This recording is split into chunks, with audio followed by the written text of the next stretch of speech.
Entre l'Éthiopie et la Banque africaine du développement, la BAD, c'est une grave crise diplomatique. Et c'est parti de quoi, les amis? Le 31 octobre de cette année, deux fonctionnaires internationaux ou internationaux, je ne sais pas comment on dit ça. Bon, deux fonctionnaires, prenez ça comme ça. Deux fonctionnaires de la BAD avaient été arrêtés à Addis Abeba par la police, torturés, frappés et humiliés. Il faut remarquer que ces fonctionnaires-là sont des diplomates. Donc, ils ont l'immunité diplomatique. Et les policiers qui les ont arrêtés n'ont pas respecté cela, les amis.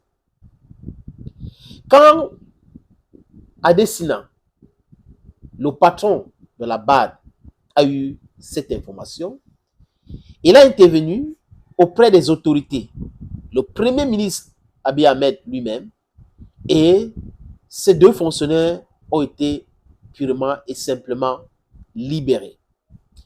Et ça a créé une tension diplomatique entre cette institution et l'Éthiopie, la République fédérale de l'Éthiopie. Pourquoi est-ce qu'ils ont été arrêtés? Qui a donné l'autorisation pour les arrêter? Est-ce qu'ils ont reçu une convocation? C'est toutes ces questions-là que M. Adesina s'est posé. Et il n'y a pas eu la réponse. Même le commencement de la réponse, il n'y a pas eu. Et des gens se sont posé la question. Pourquoi donc? Pourquoi arrêter les gens sans avoir raison, sans donner des informations? Il y a eu quoi exactement? Ils étaient en train d'espionner. Ils ont fait quoi? C'était pas les fonctionnaires de la BAD. Il y a eu quoi? Pourquoi est-ce que les autorités éthiopiennes n'ont pas convoqué la direction de la BAD dans leur pays ou appelé même le directeur général de la BAD? Pourquoi? Et là, les amis, la BAD a discuté officiellement avec l'Éthiopie le 6 novembre pour qu'on leur produise les preuves et les raisons qui ont amené les agents de sécurité d'arrêter et de torturer deux fonctionnaires de cette institution. Jusqu'à l'heure où on vous parle là, l'Éthiopie n'a jamais produit quelque chose. Rien du tout. Donc, pas arrêter les gens, on peut les frapper, on peut les torturer. Après, on ne peut dire si on les a arrêtés pour cette ou telle raison. Non, on ne peut dire ça, mais on peut les arrêter et torturer. Et quand il y a la pression, on les libère. Les amis. Et au milieu du mois, vers la fin du mois de novembre, disons ça, vers la fin du mois de novembre, je crois le 22, la BAD, donc le directeur de la BAD ou le président de la BAD a envoyé le vice-président en Éthiopie. Et le vice-président a discuté avec les autorités éthiopiennes. Et jusqu'à là, pas de solution, pas d'explication sur pourquoi est-ce qu'on a arrêté les diplomates, on les a torturés. Et la BAD a pris sur elle donc de rapatrier les fonctionnaires dans ce pays. Du moins, ceux qui sont des fonctionnaires que la BAD a envoyés en Éthiopie. Parce que la banque en Éthiopie a des gens, des fonctionnaires qui travaillent là-bas. Je parle des fonctionnaires qui ont des immunités diplomatiques. Et là, parce que par peur de l'insécurité, parce que si l'insécurité vient des forces armées, des militaires, des policiers, c'est grave, c'est très, très grave. Et là, aujourd'hui, les amis, on est en train de parler de cette crise diplomatique. Mais la BAD a dit quoi? Que elle va continuer de travailler en Éthiopie, qu'elle a déjà investi sur beaucoup de projets en Éthiopie à l'auteur d'à peu près 1,5 milliard de dollars, 1,5 milliard de dollars, et qu'elle ne va pas laisser l'Éthiopie comme ça. Mais en ce qui concerne les fonctionnaires internationaux, c'est pas international, c'est bon pour la protection de ce genre-là. Pourquoi? Excuse me, friends. Pourquoi cela arrive? Vous savez, depuis longtemps, Abiy Ahmed ne m'inspire pas. Il ne m'inspire pas depuis longtemps. J'ai trouvé même qu'on devait lui retirer le prix Nobel de la paix. Mais bon, voilà donc la situation dans un pays. dans une institution qui est africaine et des fonctionnaires étrangers africains, diplomates, je sais quoi, torturés dans un pays sans explication. It's just terrible. Les amis, je vous suggère de regarder cette petite vidéo, ça parle de Sendwave. À très bientôt. Bye bye. Hello friends, salut les amis. Ici le sénateur Clétus, votre humble serviteur, votre ami, votre camarade. Ce que je vais vous dire là, ce n'est pas de la publicité, mais une information importante. Je sais que la diaspora travaille d'arrache-pied pour construire des sociétés, pour embellir les villes et les vies des gens qui sont ici en Afrique. Et cette diaspora qui travaille, qui est travailleuse, les amis, se pose souvent la question à savoir les moyens fiables et rapides d'envoi d'argent en Afrique.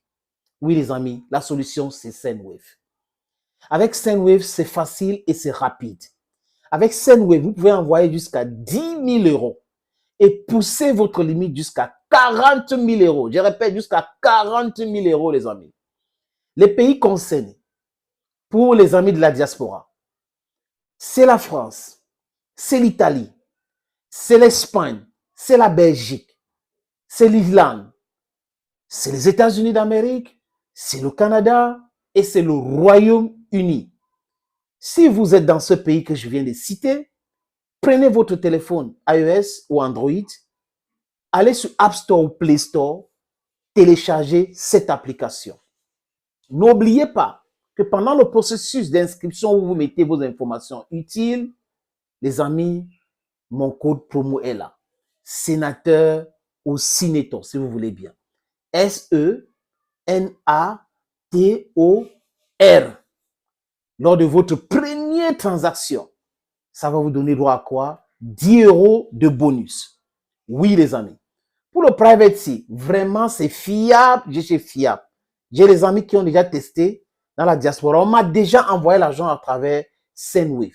La prochaine question, c'est de savoir quels sont les pays concernés. Oui, nous sommes en France, nous sommes en Italie, nous sommes en Espagne, nous sommes en Belgique, nous sommes en Islande, nous sommes aux États-Unis, nous sommes au Canada, nous sommes au Royaume-Uni. Comment faire? C'est quel pays? On peut envoyer l'argent à destination de quel pays? Il y a le Mali, il y a le Cameroun, il y a le Sénégal, il y a la Côte d'Ivoire, il y a le Congo-Brazzaville et il y a le Congo-Kinshasa.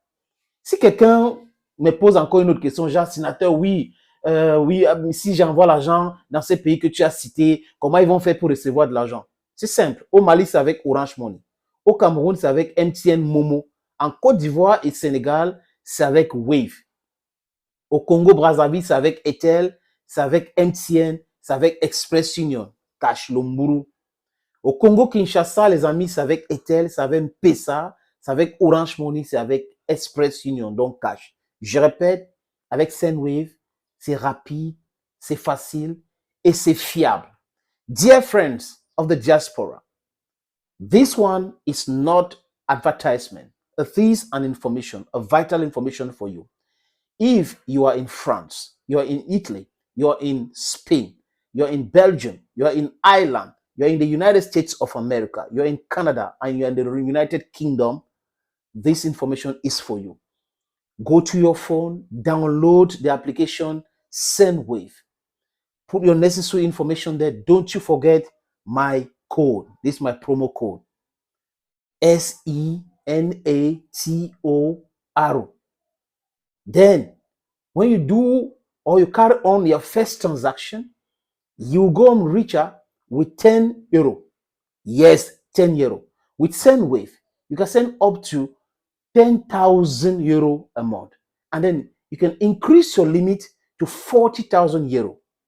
My friends, I know you love it. Try it. You will never regret. Thank you, Senator Cletus, your guy. Confidence. Bye-bye for now.